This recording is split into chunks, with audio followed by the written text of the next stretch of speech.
Okay, that's what he told me to do. All right, I think we're all set. Okay, Wayne. Thank I you. apologize again. I was breaking the speed limit coming back from Glendale. To get back. That's all right. We heard some fascinating things about you, but go ahead. Okay, I'm not sure how these go because I have to confess I've never been to one. Oh, no. I didn't go to Jeff's and I didn't hear Dick Meyer's apparently multimedia presentation. Yeah. Yeah, it was pretty good. You're an original. So I don't have multimedia stuff that I'm going to share. I'm just going to do it the old fashioned way. Okay. And tell you about myself. So, Okay. so I gave a very small synopsis in the calendar. So I'll kind of use that as my guide because, you know, large portions of anybody's life are fairly humdrum. Right. But I was born and raised in New Hampshire, in Nashua, New Hampshire. Nashua is a small city right on the southern border of Massachusetts. And it's about an hour north of Boston. American president. And my family were very modest. National. That's what the Aprils have been living in Nashua for several generations. They're originally from Quebec. They're like many other mill workers. They came down to work in the mills from Quebec and then gradually settled in various cities in New England. And people often ask me about my name. And so I just want to tell everybody, it has always been April. It didn't get changed at any point. Even the Frenchies, the Canucks in Nashua used to question whether it used to be Avril, which is the French version. Okay. But no, it was always April. And when I did my family tree research, I discovered that it was April because the original Aprils back in the early 18th century had come from the northern region of Italy. Mm. And their name was Aprile with an E on the end, Aprile. Mm. And that's the way it was recorded at the beginning, but the E got dropped fairly soon. Okay. So that's how I am. I'm Italian by way of Quebec. French. And Yeah. another interesting story about that is that supposedly France used Quebec kind of like England used Australia. They would send a lot of their petty criminals to Quebec to try to colonize it because they couldn't get enough legitimate colonists to move to Quebec. That explains a lot. And they wanted to hang on to it because the English were threatening to take it away from them. So they started shipping convicts over, and including women that had been charged with adultery and prostitution. So, so who knows what my beginning were. That's probably how they got there. Because if anybody's been to Quebec in the winter, you can understand why it wouldn't be a hot sell. Yeah, right. Really. So I grew up in Nashua, and I went to the University of New Hampshire, which is in Durham, which is over by the seacoast, just a short distance away, 45 minutes. I have to orient people a little bit because New Hampshire is so small and California is so big. Yeah. You can go pretty much anywhere in New Hampshire in a few short hours. But I graduated from UNH. Now, in UNH is where I kind of, in some respects, bloomed, because up until then I had been a very introverted person who didn't stick out in any way. I wasn't popular. I wasn't a man about town or any of those things.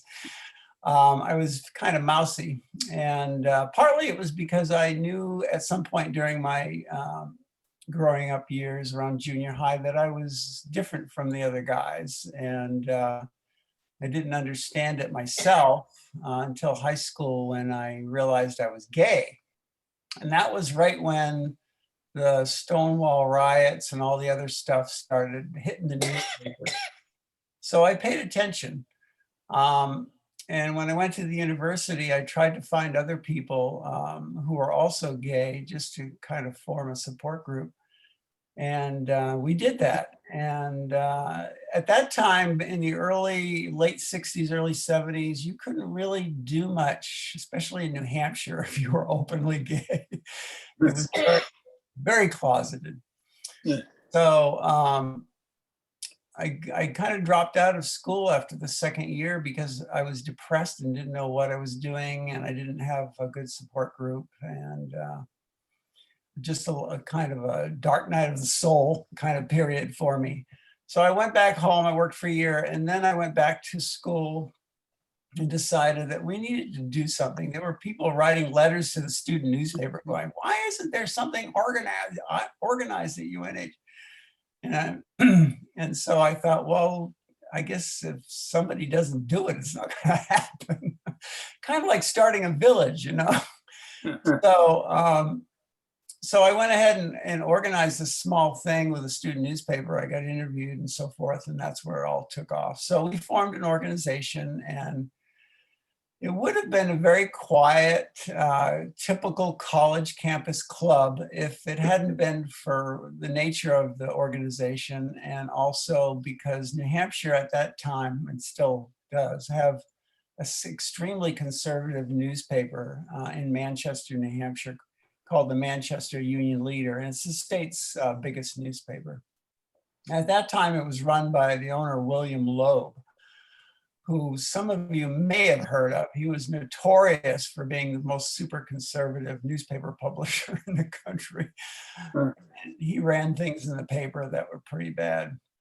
So anyway, when he heard about our group, he just went ballistic, and he started putting headlines in the paper about the pansies at UNH and the boys with the yellow socks and all these kind of crazy headlines, and saying that the Board of Trustees needed to get rid of them, they needed to disband them, they needed to expel them. So we got a lot of publicity, and of course, the more he ranted and raved, the more offers we got from other media for interviews, all this other stuff. So it's kind of like Banned in Boston. It was kind of like what you want to happen if you want more publicity. So the university took us to court, and we had the ACLU volunteer to defend us, and they took it to the federal court. And it was, there was a hearing down in Boston at the Court of Appeals and the Circuit Court.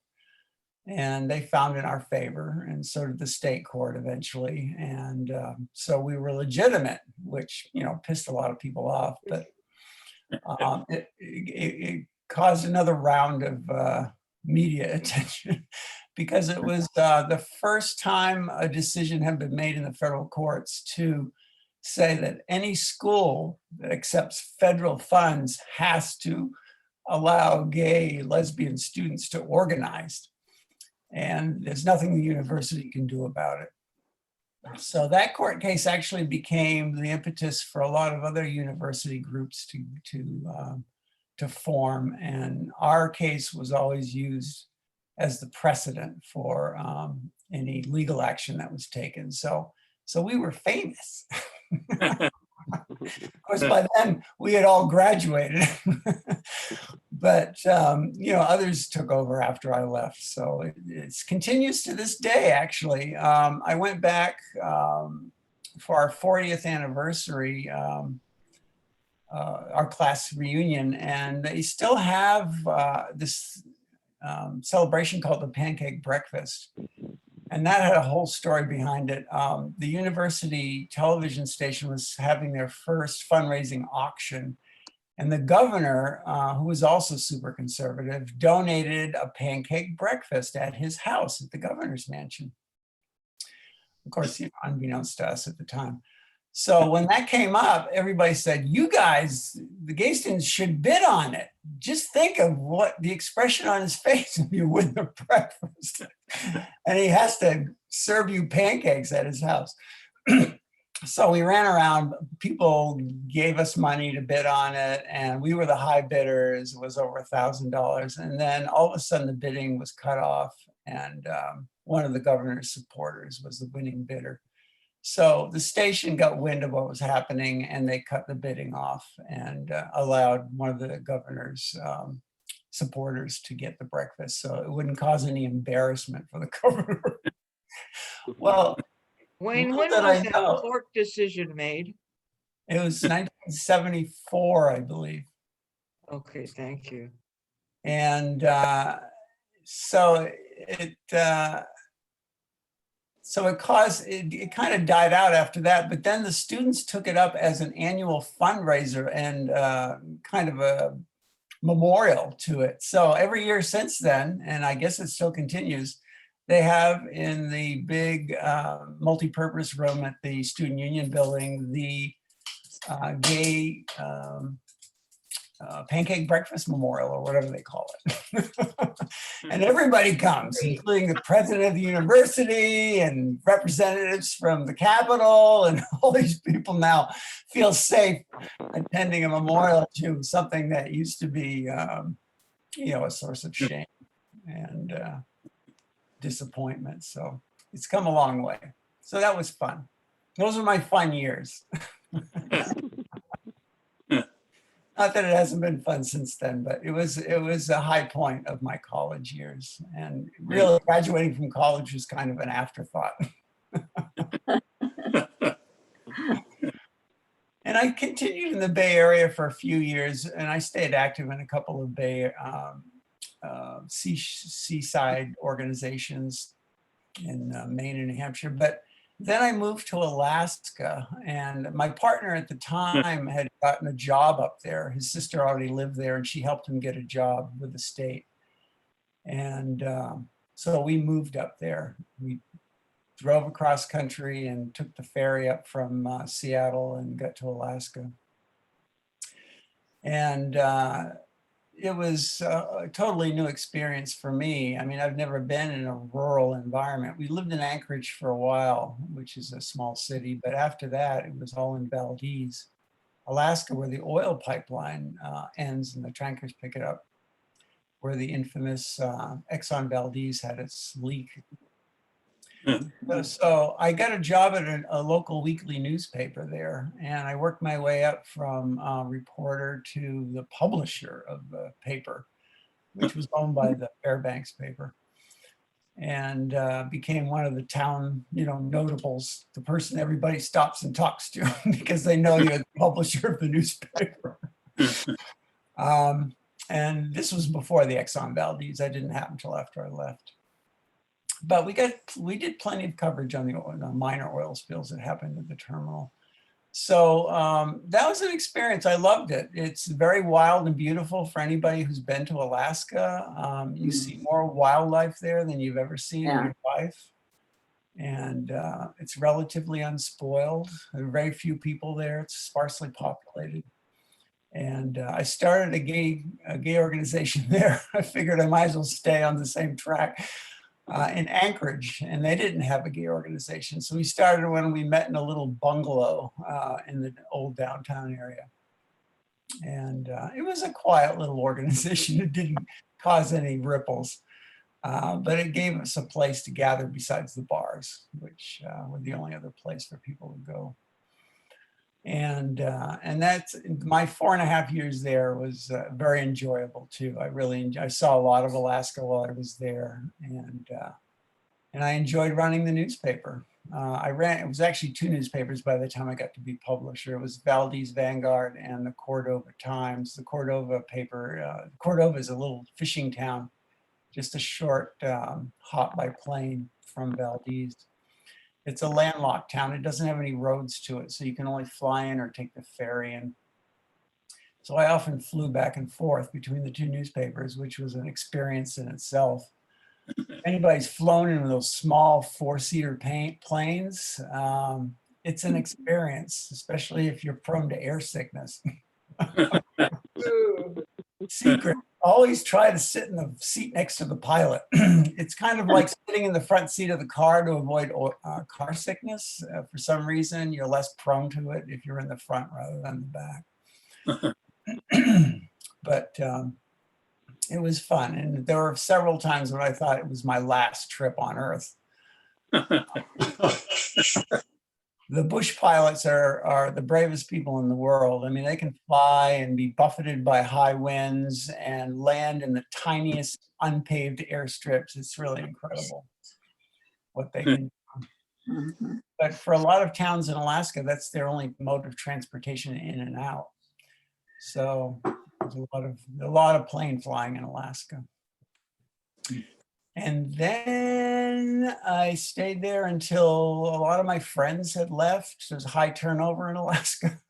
I think the average age is like 25.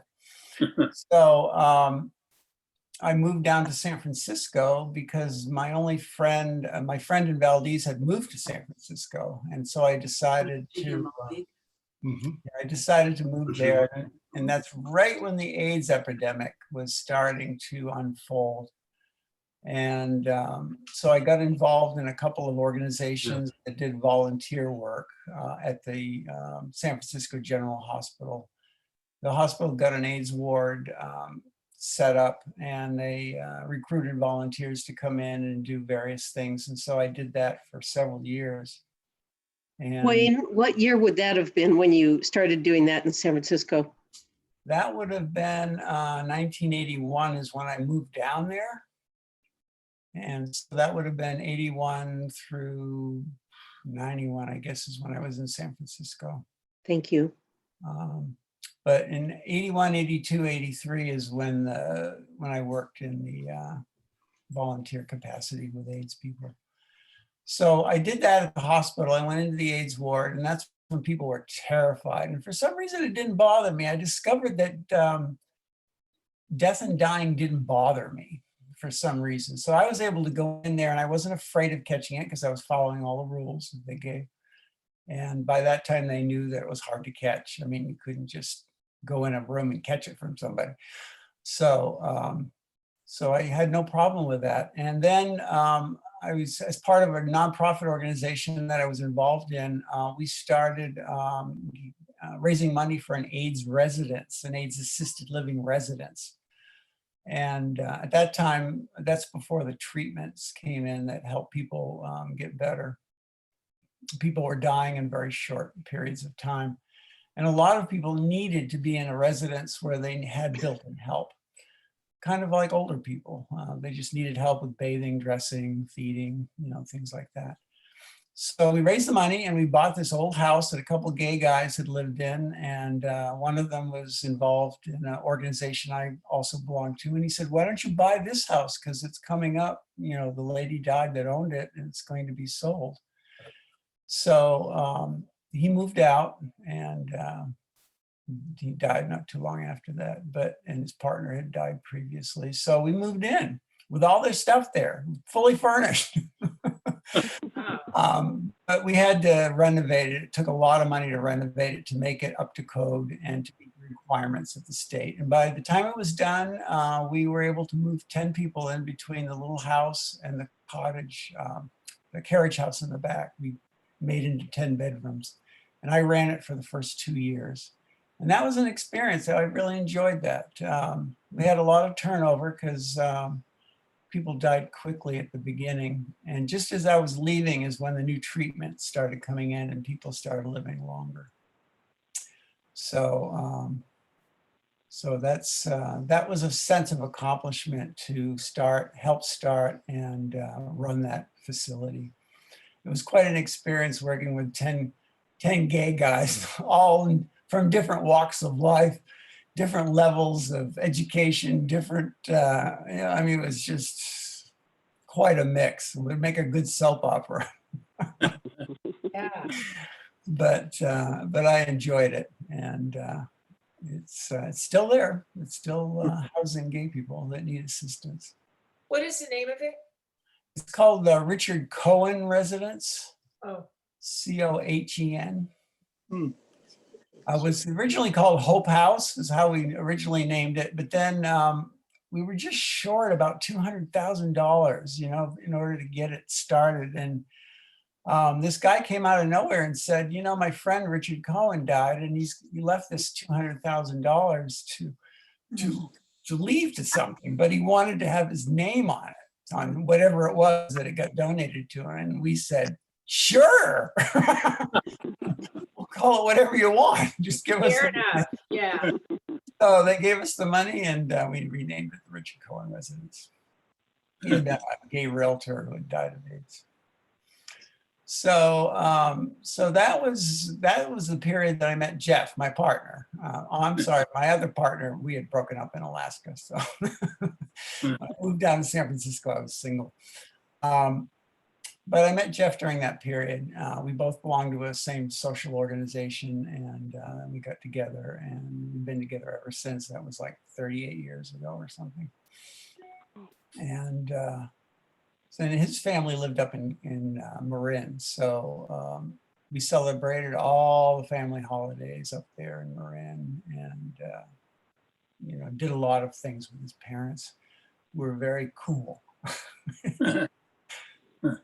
So his father was a psychiatrist, and his mother was a psychiatric social worker.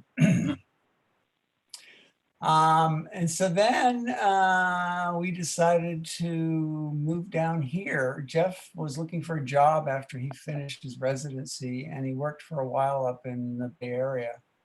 But then he got a permanent job offer in Los Angeles, and we decided to move down here.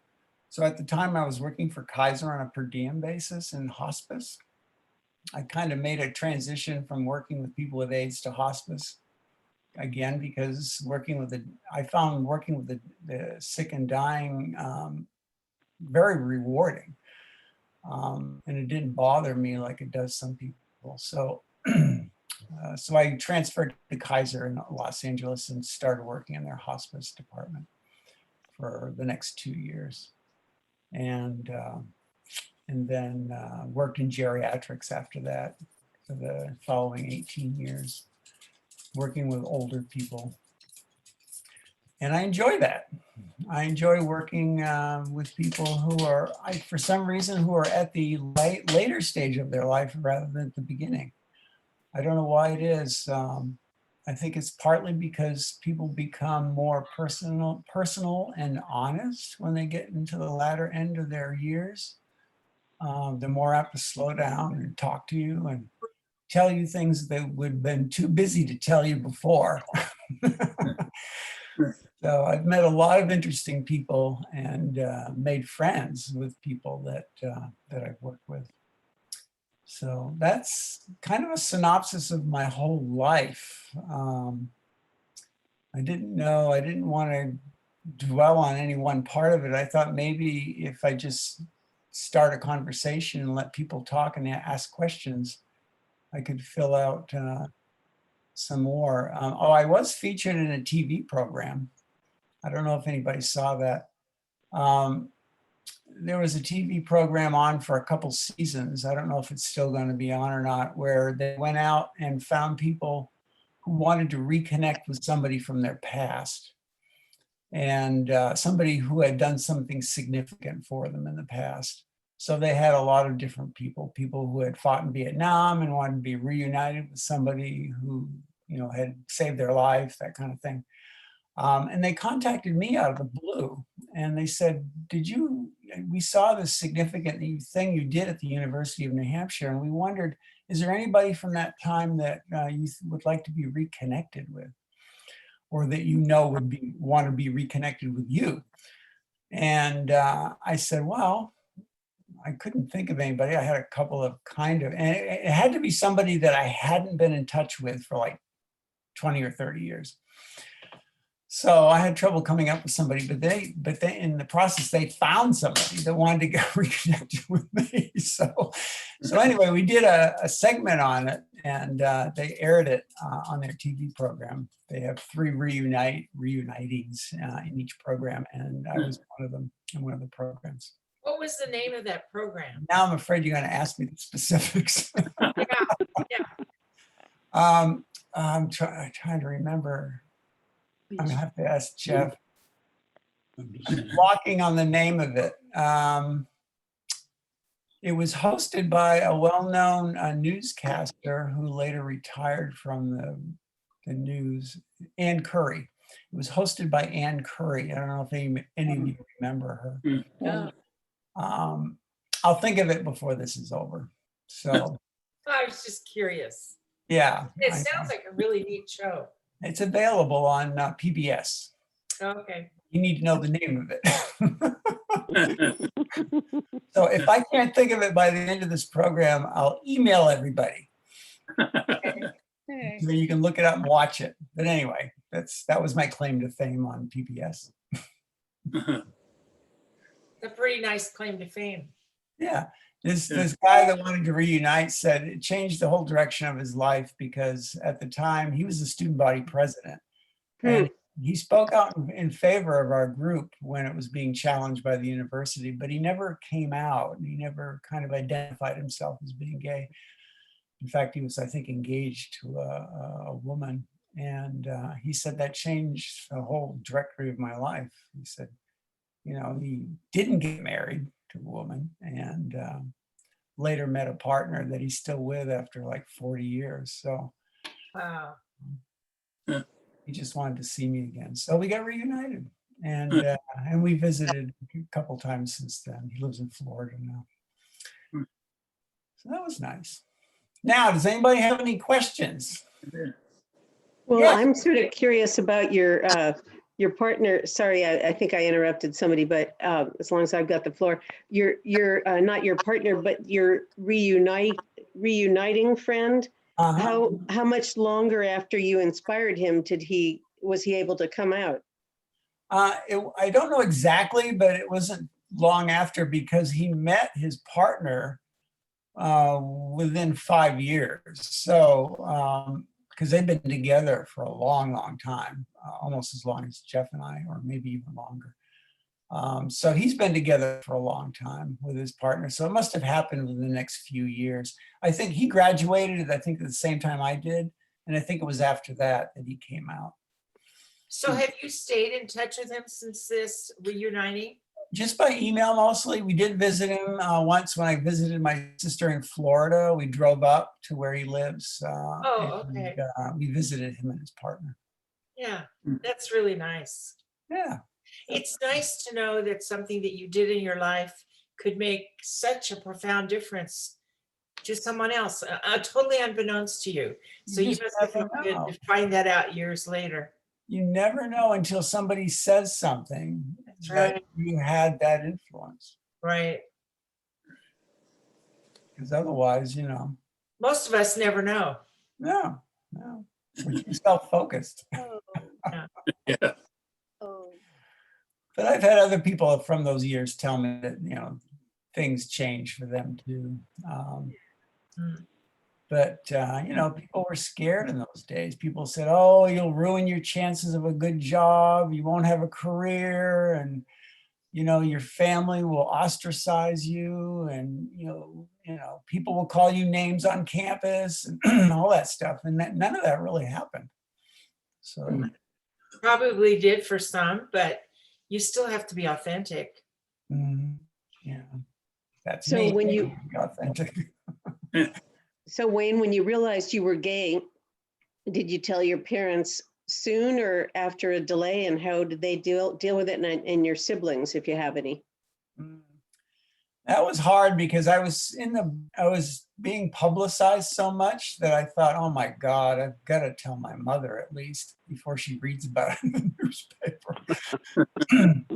So I drove home one weekend, and which it wasn't, it's only less than an hour from college to home. So I often made that trip. So that was nothing unusual. But my mission that trip was to tell her. And, she'd never really said much about how she felt about gay people. Like, occasionally she would make a crack, and which indicated to me that she didn't have a high opinion of gay people. But she never ranted and raved about it or anything. So anyway, I went home and I thought, how the hell am I going to do this? It was the hardest thing I think I've ever done in my life, was to get up the courage, even harder than all the other stuff I've done about coming out. And finally I blurted it out. And even now when I think about it, it's hard to remember because her face just kind of fell. And I wasn't sure what was going to happen next. And she was definitely taken off guard and definitely sad. But she got over it. And she started asking me questions about my friends. Are they gay? You know, these people that she'd met that I brought back to Napa and stuff. And I go, yeah. Oh, he's really nice. You know, so her whole idea of gay people was something different from what normal people are. And so that changed her whole attitude. And one time she moved and I brought a couple friends home from college to help her. And she just thought the world of them. She thought they were wonderful. So What about your dad and siblings? my dad, I never confronted face to face. My parents were divorced and my dad had remarried. So I never technically went home and told them. I didn't feel the need to for some reason. But he heard about it, obviously, because of all the publicity we were getting. And my brother told me that he was very accepting. He didn't have any problem. And he actually, it was funny, during the AIDS epidemic in San Francisco, my mother, who had some mental health issues, and sometimes made up stories when she was really sick, had told people that she thought I was dying of AIDS, and which, you know, of course I wasn't. So my father heard that and he called me out of the blue. My father never, ever called me. And he just wanted to make sure I was all right. So that was nice. Wow. I get tear up when I think about it because, like I said, he never called me. Yeah. So And what about your siblings, Wayne? they've been fine. They've been totally fine. I've never had any flack or feedback, negative feedback from any of them. My sister is super, super good. And it turned out later that my youngest sister is also gay. So obviously that wasn't a problem. And my two other brothers have been fine. They have no problem. So it's been good. Can't complain. Not like some friends of mine. Some friends of mine would tell me horrible stories. I remember one friend said he showed me the letter he got from his father disowning him. I mean, it was just horrible. He was an only child. It was just, there were some really sad stories. And during the AIDS epidemic, there were a lot of ugly incidents of family coming back to San Francisco and treating the partner, longtime partner, like nobody, while they rifled through all their son's possessions and took what they wanted and left. You know, there were a lot of stuff like that, but there were also a lot of good people, a lot of families that were 100% supportive. So How about your dad toward your siblings? Were you the one that was cut off, or were all the kids cut off? no, it was my family was kind of a messy situation. My father remarried, and some of my siblings stayed in the house because they were younger and they finished growing up there before they left. And then a couple siblings drifted off before that. So it was kind of a mixed bag. And but nobody has been negative about it, and everybody's been very accepting. So overall, it's been a very good family experience. The only thing I can compare it to is Jeff's family, who was really super accepting, to the point where the first time I met them, Jeff's parents, I felt so uncomfortable because they were so accepting. I expect a little bit of negativity, but now they were like, hey, this is great. Okay. Jeff's parents were a hoot. They were, you know, they did a lot of therapy groups in the 60s around the loose and wild sexual revolution kind of thing. And so they were kind of already known in their town as being those kooky people that do all those free sex things. so that's kind of where they came from. Well, isn't it nice to know that you fit right in? Yeah. Any other questions about New Hampshire, Alaska, San Francisco? Yeah, I've got one. This is Peter. Yes, Uh, I see you. During your time in Alaska, you're talking about how you were flying around in small planes. Did you ever fly in a float plane? It's funny. I don't think I ever flew in a float plane while I lived there. But when I did, when we cruised up to Alaska, to Glacier Bay and so forth, one of our excursions included a float plane. So that was, I think, the only time I was in a float plane. Other than that was always, wheels on pavement. Uh-huh. But some of those wheels on pavement, oh my God, there was a little native village called Tutitlik, kind of between Valdez and Cordova.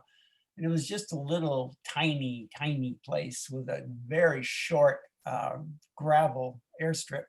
And the plane would literally drop down out of the sky like you thought you were crashing, and then hit the gravel and then slide along the gravel towards the water of the bay. Oh, my God. And you swore you were going to go in it. But no, you always got that plane stopped just before we hit the water. Oh, my God. So, Plummets. Classic Alaska bush pilot.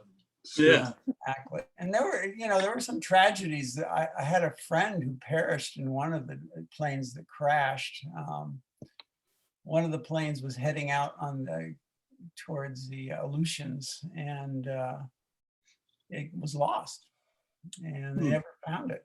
So the trouble with planes that crash in Alaska is they get covered with snow, and unless the snow melts enough to show where they crashed, they can be lost for years. And my friend was on that plane. So, but plane crashes are not uncommon in Alaska. So it's just like vehicle accidents here. I mean, it can happen anytime. I have a question. Yes, Lisa.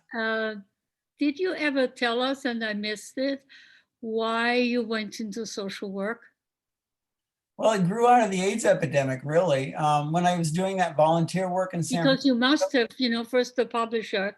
And so at one point you must have gotten the academic qualifications for it. Exactly. Yeah. After I finished my work on the AIDS ward at San Francisco General, I decided to get this job at this nonprofit that started this residence. And I thought, well, I need to get, credentialed. Mm-hmm. So I applied for the MSW program at the San Francisco State University. Mm-hmm. And because that was very convenient, and I was able to get to it easily because I was a commuter. Most of the students there are commuter students. So I got my my master's there. Uh-huh. I think if I'm going to do this kind of work, I should have the qualifications Yeah. for it. Uh-huh. So I did that. Thank you. I enjoyed it. It was kind of different for me because it was a program that was very, very highly focused on drafting minority students. The only reason I got in is because they considered the gay lesbian community a minority community. So I got in, but it was a rough education because there was a lot of issues people were working out. Uh-huh.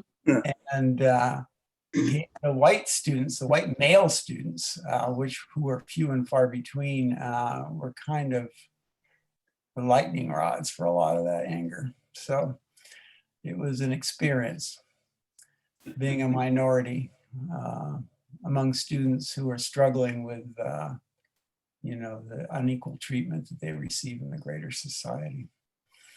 So that thickened my skin a little bit. Anybody else lived in Alaska? No, I've always wanted to go, but never been. Great place to visit. Yeah. I would highly recommend it. It's beautiful up there. It is. And you'll see a lot of animals. And it's like it used to be here before we killed them all. Right. I spent a summer working in an Alaska salmon cannery when I was in college on a little island off the coast of Kodiak Island. So talk about being remote. And we got there, we flew in on a float plane. And you live to tell about it. Yes. That's a big thing in the summer. A lot of people come up from what we call the lower 48 to work in the canneries, and there were a lot doing that. I never did it, but I did go in a cannery once, and it's not pretty work. It's not pretty or easy. So How long were you in Alaska? almost 5 years. Oh, wow. And I lived in Valdez, which is a town of about 3,000 people. And it's in the Prince William Sound area. And it's beautiful. It's surrounded by tall mountains, and they're covered with snow, obviously, all winter. And the bay is deep and teeming with salmon during the salmon season. All the brooks and streams around Valdez are choked with salmon coming in to spawn. And you can go down one of those streams carefully, because the bears and the bald eagles are feasting on all the dying salmon. And you have to be careful, wary of the bears. But the bald eagles, I mean, I remember going to one creek and seeing bald eagles all over the trees surrounding the creek. I mean, they were just like pigeons that you'd see on the buildings in the city. I mean, they were just everywhere, Oh. because this is the big time to eat when the salmon are spawning. And the salmon are, you know, once they spawn, they die. So, and they get, what's these hunchbacks? It's really interesting to see the transformation that happens. They get these hunchbacks, and then they kind of swim around in this shallow water until they die. So there's a lot to eat. You still like salmon? I do. But you know, they have barbecues in Alaska. It's usually salmon cues Yeah. because there's so much of it there. Can you get sushi there? No, I don't remember sushi. You know, this was back in the early 80s. So No. I don't remember. We get it now. Late 70s, early 80s. I can't remember if sushi was a thing then. Yeah. I don't think it was in Valdez. I don't remember sushi in Valdez. There might have been some in Anchorage. So Wayne, how did you hear about the village? The village, I heard. Because I know you volunteered first, so I'm trying to find out. Well, What was it? Yeah, I first heard about it when I was still working at Kaiser. You know, we had to know resources to refer to clients. And, you know, I'd heard about the village, but I didn't know a lot about it. And I think I referred a few people to the village without really knowing a lot about it. When you first heard about the village working for Kaiser, how did you hear about it? I think it was from other social workers Oh, okay. who knew about it. Because, you know, the village doesn't advertise a lot. And so No. I didn't see it anywhere in the usual places where you see senior resources. So I found about it through word of mouth from other social workers. And then I kind of lost track of it. And when I retired, I'm trying to remember how I got reconnected. I think somebody else mentioned it again. And I thought, well, gee, maybe I should look into it, to some place to volunteer, because I was looking for a place to volunteer. And that's how I connected to the village originally as a volunteer. I was just willing to give people rides and, you know, change light bulbs. I didn't want to take away Peter's job, but I was willing to be a backup. And then Peggy asked me, why don't you become a member? And I thought, wait a minute, am I old enough? Yes, you are, she said. So then we joined. I think it'd be good for Jeff too, because Jeff had fewer outlets for activities, and I thought it'd be a good way to get him involved in something. Well, I remember following up with you after you came to a Meet Me at the Village. And then I was shopping at the old Vaughn store on Allen, and I heard some man say, "Hey, I know you." And I thought, is that person talking to me? It was you. And I remembered meeting you at Meet Me at the Village, and you said, "Why should I join?" I said, "Because it'll make your whole social life so much better." And you said, "I have a good social life." I said, "Well, it'll just be better." And then I saw both of you at the next Meet Me at the Village, and the rest is history. And I think, had you just joined by that time, or were you still? No, I joined, I'm trying to think, I think it was 6 years ago. It'll be 6 years in January. Hmm. And it was, so I'd been there 2 or 3 years before you guys joined. Okay. Wayne, Barbara? yeah, you might not remember this, but I don't know how many years ago, maybe the second year the village was going, Sally and I had heard about care managers, and we wanted to get information. And we called a number of care managers, and one was you. I talked to you, and you said something like, "Oh, I just retired, I'm not interested in." Oh, I didn't know. Look at you now. So that may have been another way you found out about the village. Well, I was thinking I would take private clients, on a consulting basis afterwards. And I did that a little bit, but I didn't really like it. I didn't like the responsibility of having to do up a assessment and a report and all that other stuff. And so I thought, I'll just give free advice. So that's kind of what I've been doing the last few times people have contacted me, because my name is still floating out there on the internet as a care manager. And in fact, recently I just had a woman contact me, and she about her former mother-in-law. And I said, as long as it's just emails, I'll just give you all the advice I would have given you if I was still working. So that's working out for her so far. She emails me, I email her back, give her my recommendations. She follows through, and then, I wait for her to get back in touch with me. So Everybody should know that Wayne is on the service assessment team and is so valuable. It's really, you bring your experience, but you're very generous with it. Thank you. yeah, you're welcome. I'm trying to look up because everybody gets, I had to put down on my binder what the SAT stood for, Barbara, and you got it wrong. Assessment team. So, support assessment team. Nobody can remember what it is.